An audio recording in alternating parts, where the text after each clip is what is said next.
To Migori County ne jaod bura ma Suna West Peter Masara okwedo mokalo dwaro mar jalup jatend piny owacho Dr. William Ruto e dhi laro kom mar ker kowacho ni ok owinjore kod kom ma kamano.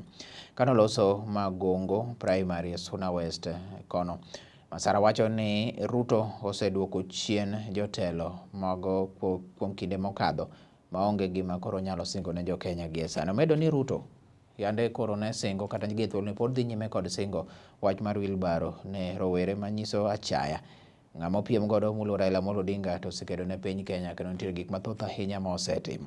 Nonyiso jo Migori oriwore kanyachiel kendo koro mingi bi giyier jotelo go ma gidwaro giwegi.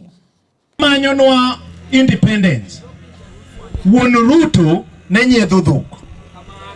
Sama Raila Odinga notere detention, Ruto wuon osechako chamo pesa Moi. Onge kako nyalo pimore gi jo Odinga jo mosethagore ne piny. Mose sand mwandu gi molor biaseche gi ne piny. Kagi manyo mondo ji oyud usawa, ji oyud demokrasia mar wuoyo, ji oyud demokrasia mar lemo, ji oyud gimiluongo ni freedom of speech, freedom of worship and freedom of association. Mae gima noter ne Raila Odinga e detention. Ni nyalo tuguri kiwacho ni Raila kodhi obedo president ni en ng'ama kech pok nokawo detention imiyo ji chiemo. Kama onge kitanda to onge taya. Mane omiyo Raila ka wuoyo to pi wang'e chwer. Kech ne okete mudho maka chien koro rieny kama to chamo wang'e.